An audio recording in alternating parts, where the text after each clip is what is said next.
The month is over, and somehow April has felt twice as long as it actually was. I think the beginning of a new semester always makes it feel twice as long because of all the new input and new experiences that you have. And so 30 days end up feeling like 60. I didn't accumulate too much this month, so this will be a short list. But let's not beat around the bush. Here are my April favorites.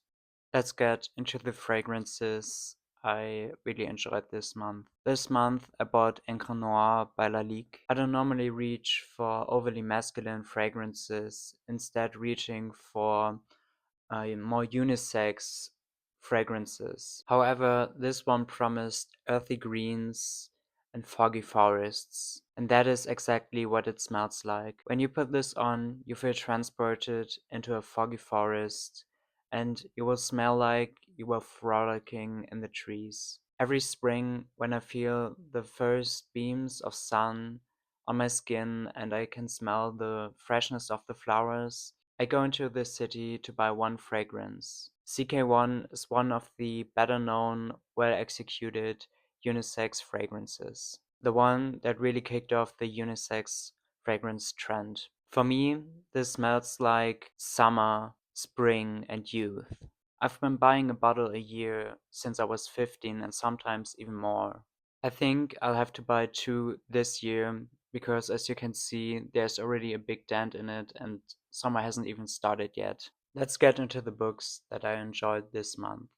I read 10 books this month, but not all of them really got my attention. One of the last books I finished was Lazar by Nilo Biedermann, which I actually despised.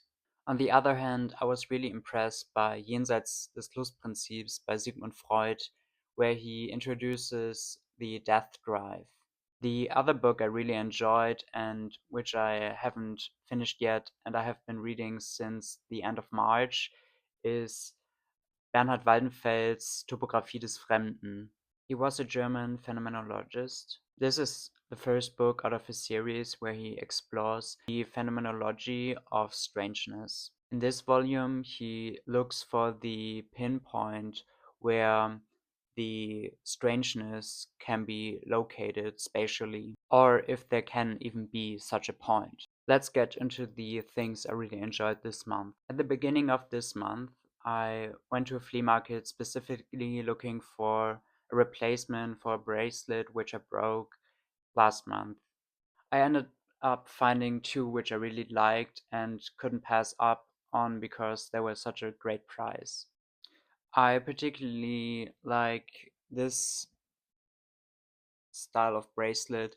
There was a third one which was similar to this, but I had to hold myself back and not buy the other one also. I also love these stones in this bracelet. They pair really well with my watch and the stone on the crown of it. That's it for my April favorites. I hope you enjoyed the video and I'll see you in the next one.